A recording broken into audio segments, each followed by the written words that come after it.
Hello everyone, welcome back to my YouTube channel. ಇದು ಬುಧವಾರದ ಸಂಜೆಯಿಂದ ಬ್ಲಾಗ್ ಮಾಡ್ತಿದ್ದೀನಿ, ನೈಟಿಂದ.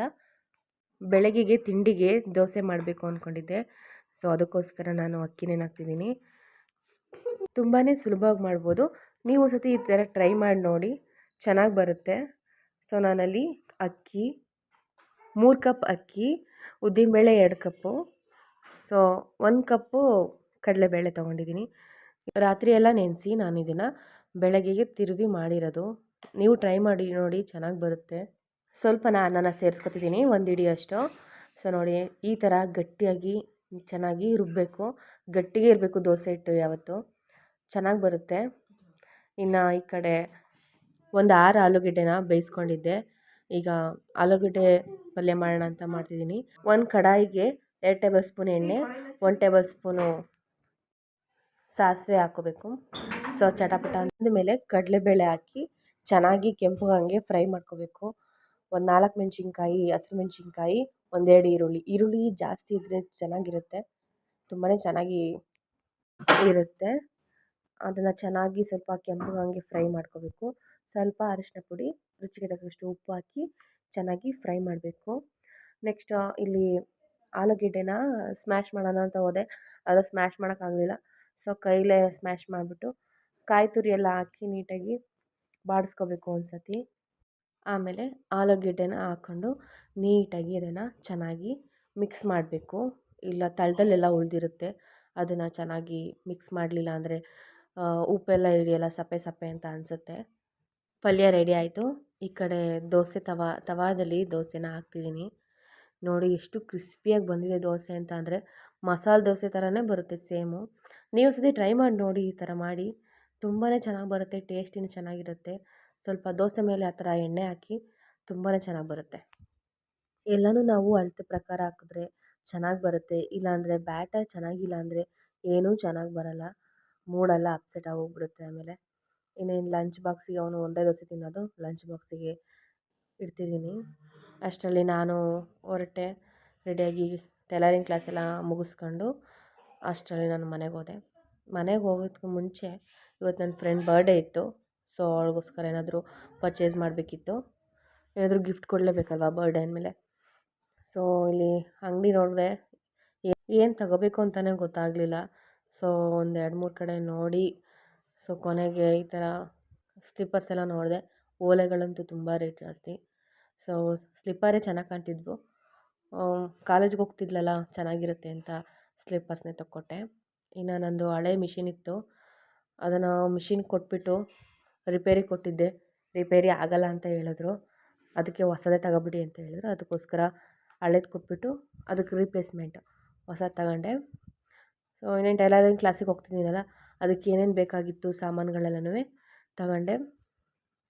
ನೀವು ಟ್ರೈ ಮಾಡಿ ನೋಡಿ ಅಂತ ಸ್ಟಿಚಿಂಗ್ ಮಾಡಿ ಅಂತ ಹೇಳಿದ್ರು. ಸ್ಟಿಚಿಂಗ್ ಮಾಡಿ ನೋಡಿದೆ, ಚೆನ್ನಾಗಿ ಬಂತು. 5 ವರ್ಷ ಗ್ಯಾರಂಟಿ ಕೊಟ್ಟಿದ್ದಾರೆ. ಸೊ ಪರವಾಗಿಲ್ಲ, ಚೆನ್ನಾಗಿದೆ, ಮಾಡ್ಬೋದು. ಸೂಜಿ, ಕತ್ರಿ, ಆಮೇಲೆ ಕರ್ಸು, ಎಣ್ಣೆ, ಆಯಿಲು ಎಲ್ಲನೂ ತೊಗೊಂಬಂದೆ. ಸೊ ಅಲ್ಲಿಗೆ ಸ್ವಲ್ಪ ಬಿಲ್ ಬಿತ್ತು. ಅಷ್ಟರಲ್ಲಿ ಸಂಜೆ ಆಯಿತು. ಇನ್ನು ನಾಳೆ ನಾಡ್ದು ಹಬ್ಬ ಅಲ್ವಾ, ಅದಕ್ಕೋಸ್ಕರ ಐಬ್ರೋ ಮಾಡಿಸ್ಕೊಳ್ಳೋಣ ಅಂತ ಹೋದ್ವಿ. ನಮ್ಮ ಮಕ್ಕಳಂತೂ ಸುಮ್ಮನೆ ಕೂರೋದಿಲ್ಲ, ಚೇರ್ ಮೇಲೆ ಕೂತ್ಕೊಂಡು ತುಂಟಾಟ ಆಡ್ತಾರೆ. ಸೊ ಪರವಾಗಿಲ್ಲ, ಪಾರ್ಲರ್ ಇಲ್ಲಿ ಚೆನ್ನಾಗಿ ಮಾಡ್ತಾರೆ, ತುಂಬಾ ಕಡಿಮೆ ರೇಟಿಗೆ ಮಾಡಿಕೊಡ್ತಾರೆ. ಸೊ ಯಾರಾದರೂ ಹತ್ರ ಇಲ್ಲಿ ಹಾಸನಲ್ಲಿ ಹತ್ರ ಇದ್ದರೆ ಬಂದು ಭೇಟಿ ಮಾಡಿ. ಇನ್ನು ಸಂಜೆ ಆಗೋಯಿತು. ಇನ್ನು ಬರ್ತಡೇ ಗಿಫ್ಟ್ ತಗೊಂಡು ಅವ್ರ ಮನೆಗೆ ಹೋಗ್ತಾ ಇದ್ವಿ, ನಾನು ಮಕ್ಕಳು. ಬರ್ಡೇ ಅಂದರೆ ಕೇಳಬೇಕಾ, ಮಕ್ಕಳು ತುಂಬಾ ಮಕ್ಕಳಿದ್ದು. ಸೊ ಇನ್ನೇನು ಇವಳದೇ ಬರ್ಡೇಗಳು ಇವಳೆ. ಸ್ಟಾರ್ಟ್ ಆಯಿತು ಬರ್ಡೇ. ಯಾರ್ಯಾರೆಲ್ಲ ಗಿಫ್ಟ್ ತಂದಿದ್ದೀರೋ ಅಂತ ಹೇಳ್ತೀನಿ ಲಾಸ್ಟಿಗೆ. ಸೊ ಇದು ಎಷ್ಟೇ ಬಸ್ಟ್ ಮಾಡೋಣ ಅಂತ ಅಂದರೂ ಬಸ್ಟ್ ಆಗಲಿಲ್ಲ. ಅವನ ತಮ್ಮ ಇದ್ದ, ಅವನು ಕೇಕ್ ತಂದಿದ್ರು, ಅವನ ತಮ್ಮನೂ ಆಚರಿಸ್ಕೊಂಡ. ಬಟ್ ಅವ್ನ ಬರ್ಡೇ ಅಲ್ಲ, ಸುಮ್ಮನೆ ಅಳ್ತಾನಲ್ಲ ಅದಕ್ಕೋಸ್ಕರ ತಂದುಕೊಟ್ಟಿದ್ದು. ಓಕೆ, ಅಕ್ಕ ತಮ್ಮಂದು ಇಬ್ಬರು ಬರ್ಡೇ ಆಯಿತು ಒಂದೇ ದಿನ. ನೋಡಿ, ಒಂದು ಸ್ಲಿಪ್ಪರ್ ತಗೊಟ್ಟಿದ್ದೆ, ತುಂಬಾ ಸಿಂಪಲ್ಲಾಗಿ ಡೈಲಿ ಯೂಸಸ್ಗೆ. ಬರ್ಡೇ ಗರ್ಲ್ ತಮ್ಮ ಇವನು. ಬರ್ತ್ಡೇ ಸೆಲೆಬ್ರೇಷನ್ ಎಲ್ಲ ಮುಗೀತು. ಮನೆಗೆ ಹೋಗಿ ನಾನು ಅಡುಗೆ ಮಾಡಬೇಕಿತ್ತು. ಸೊ ಇಲ್ಲಿ ಸಾಂಬಾರು ಮಾಡ್ತೀನಿ ಸಿಂಪಲ್ಲಾಗಿ, ಟೊಮೊಟೊ ಬೇಳೆ ಸಾರು. ನೋಡಿ, ನೀವು ಸಲ ಟ್ರೈ ಮಾಡಿ ನೋಡಿ, ಸೂಪರಾಗಿ ಬರುತ್ತೆ ರೆಸಿಪಿ.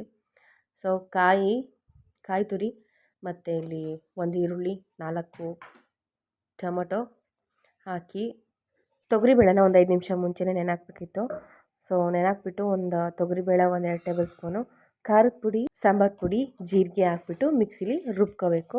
ನೆಕ್ಸ್ಟ್ ಇಲ್ಲಿ ಒಂದು ಕಡಾಯಿಗೆ 2 ಟೇಬಲ್ ಸ್ಪೂನಷ್ಟು ಎಣ್ಣೆ, ಸಾಸಿವೆ, ಬೆಳ್ಳುಳ್ಳಿನ ಸ್ಮ್ಯಾಶ್ ಮಾಡ್ಕೊಂಡಿರ್ತೀವಲ್ಲ ಅದನ್ನು ಒಗ್ಗರಣೆಗೆ ಹಾಕಬೇಕು. ನಾವೇನು ಮಿಕ್ಸಿಲಿ ರುಬ್ಕೊಂಡಿರ್ತೀವಿ ಅದನ್ನು ಖಾರನ ಮಸಾಲೆನ ಇದಕ್ಕೆ ಕಡಾಯಿಗೆ ಹಾಕ್ಬಿಟ್ಟು ಚೆನ್ನಾಗಿ ಒಂದು ಮಿಕ್ಸ್ ಮಾಡಬೇಕು. ರುಚಿಗೆ ತಕ್ಕಷ್ಟು ಉಪ್ಪು ಹಾಕಿ ಚೆನ್ನಾಗಿ ಕುದಿಯಕ್ಕೆ ಬಿಟ್ಬಿಡ್ಬೇಕು. ಇದು ಗುರುವಾರದ್ದು ವ್ಲಾಗು ಬೆಳಗ್ಗೆದು. ಇಲ್ಲಿ ಪನ್ನೀರ್ ಫ್ರೈ ಮಾಡೋಣ ಅಂತ ಬಂದೆ. ಸೊ ಈರುಳ್ಳಿ, ಹಸಿರು ಮೆಣಸಿನ್ಕಾಯಿ, ಶುಂಠಿ ಬೆಳ್ಳುಳ್ಳಿ ಪೇಸ್ಟು ಹಾಕಿ ಅಷ್ಟನ್ನು ರುಬ್ಕೋತೀನಿ.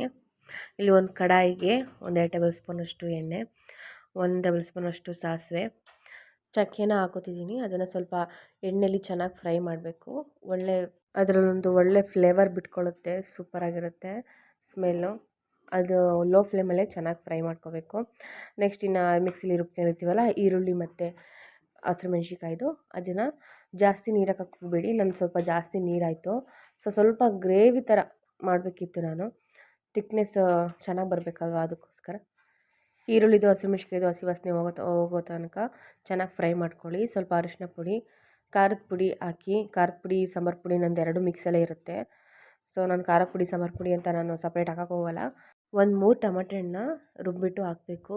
ಸೊ ಏನೇ ಗ್ರೇವಿ ಮಾಡ್ತೀವಿ ಅಂದರೆ ಟೊಮೆಟೊ ಹಣ್ಣು ಮೇಯ್ನ್ ಮುಖ್ಯ ಆಗಿರುತ್ತೆ, ಚೆನ್ನಾಗಿ ಬರುತ್ತೆ. ಇದು ನಾನು ಮಾಡಿರೋಂಥ ಪನ್ನೀರು. ಮೊನ್ನೆ ಒಂದು ರೆಸಿಪಿಲಿ ತೋರಿಸಿದೆ ಪನ್ನೀರ್ ಹೇಗೆ ಮಾಡೋದು ಅಂತ. ಯಾರಾದರೂ ನೋಡಿಲ್ಲ ಅಂದರೆ ಡಿಸ್ಕ್ರಿಪ್ಷನಿಗೆ ಹಾಕಿರ್ತೀನಿ, ನೋಡ್ಕೊಳ್ಳಿ. ಸೊ ಇಲ್ಲಿ ಸ್ವಲ್ಪ ಒಂದು ಕುದಿ ಬರ್ತಿದ್ದಂಗೆ ಕ್ಯೂಬ್ಸ್ ಕಟ್ ಮಾಡಿರ್ತೀವಲ್ಲ ಅದನ್ನು ಹಾಕ್ಕೊಂಡು ಒಂದು ಮಿಕ್ಸ್ ಕೊಟ್ಬಿಟ್ರೆ ಅಲ್ಲಿಗೆ ಬಂತು ರೆಸಿಪಿ ಸೂಪರಾಗಿ. ನೀವು ಸರಿ ಟ್ರೈ ಮಾಡಿ ನೋಡಿ. ಸೊ ಅಷ್ಟರಲ್ಲಿ ಇಲ್ಲಿ ನಮ್ಮ ಪಕ್ಕದ ಮನೆ ನಾಯಿ ವೈಟಿ ಅಂತ, ಅದು ನಮ್ಮ ಮನೆಗೆ ಬಂದಿತ್ತು.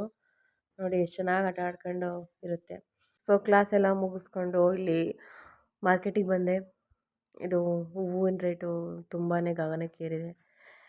ಇನ್ನು ನಾಳೆ ನಾಡಿದ್ದು ಹಬ್ಬ ಅಲ್ವಾ, ಅದಕ್ಕೋಸ್ಕರ ತುಂಬಾ ರೇಟ್ ಜಾಸ್ತಿ, ಏನೂ ಕೇಳೋಕ್ಕಾಗ್ತಿಲ್ಲ. ಇಲ್ಲಿ ಹಣ್ಣು ತಗೊಳ್ಳೋಣ ಅಂತ ಬಂದೆ. ಹಣ್ಣು ಮಿಕ್ಸಲ್ಲಿ ಕೇಳಿದೆ. ಇಲ್ಲಿ ಬಿಡಿ ಹೂವು ತುಂಬಾ ಕಡಿಮೆ ರೇಟಿಗೆ ಸಿಗ್ತಿತ್ತು. ಸೊ ನಾನು ಈ ಕಡೆ ಮಾರ್ಕೆಟಿಂದ ಹೊರಗಡೆ ಬಂದರೆ ಸ್ವಲ್ಪ ಕಡಿಮೆ ರೇಟಿಗೆ ಸಿಗುತ್ತೆ. ಮಾರ್ಕೆಟ್ ಒಳಗೆ ತುಂಬ ರೇಟು, ತಗೊಳಕ್ಕಾಗಲ್ಲ. ಸೊ ಮಾರ್ಕೆಟಿಂದ ಆಚೆ ತುಂಬ ಕಡಿಮೆಗೆ ಸಿಗುತ್ತೆ. ಬಿಡಿ ಹೂವೇ ಚೆಂದ ನನಗೆ. ಅಂದರೆ ಕಟ್ಟಿರೋ ಹೂಗಿಂತ ಬಿಡಿ ಹೂವು ತುಂಬಾ ಇಷ್ಟಪಡ್ತೀನಿ. ಸೊ ತುಂಬ ಚೆನ್ನಾಗಿ ಕಾಣುತ್ತೆ ಅಂತ ಅದಕ್ಕೋಸ್ಕರ ತಗೊಂಡೆ. ಸೊ ನೋಡಿ ಅಲ್ಲಿ ಇಲ್ಲಿ ಗಣೇಶನ ಇಟ್ಟಿದ್ರು. ಅಷ್ಟರಲ್ಲಿ ಮಧ್ಯಾಹ್ನ ಆಗೋ ಅಷ್ಟರಲ್ಲಿ ತುಂಬ ಹೊಟ್ಟೆ ಹಸಿತಿತ್ತು. ಶಾಪಿಂಗ್ ಮಾಡಿ ತುಂಬಾ ಹೊಟ್ಟೆ ಹಸಿತಿತ್ತು. ಸೊ ಊಟ ಮಾಡಿ ಜ್ಯೂಸ್ ಕುಡ್ಕೊಂಡು ಹೊರಟ್ವಿ. ನಮ್ಮ ಚೋಟು ಅಂತೂ ಏನೂ ತಿನ್ನಲ್ಲ. ಹೊರಗಡೆ ಕರ್ಕೊಂಬಂದರೆ ಜ್ಯೂಸ್ ಒಂದು ಕುಡಿತಾನೆ. ಜ್ಯೂಸು ಬೇಡ ಅಂತ ಹೇಳಿಲ್ಲ, ಇನ್ನೇನು ಅಂತ ಸರಿ ಆಟೋದಲ್ಲೇ ಮನೆಗೆ ಹೋದ್ವಿ. ನಾವಲ್ಲಿ ನೈಟು ವಾಕ್ ಮಾಡಿಬಿಟ್ಟು ಬಂದಲ್ಲಿ ಕೂತ್ಕೋತೀವಿ.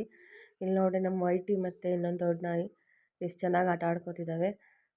ಅದಕ್ಕೋಸ್ಕರ ಒಂದು ವಿಡಿಯೋ ಮಾಡಿದೆ. ಸೊ ಯಾರೆಲ್ಲ ವಿಡಿಯೋ ನೋಡ್ತಿದ್ದೀರಾ ಲೈಕ್ ಮಾಡಿ, ಶೇರ್ ಮಾಡಿ, ಸಬ್ಸ್ಕ್ರೈಬ್ ಮಾಡಿ.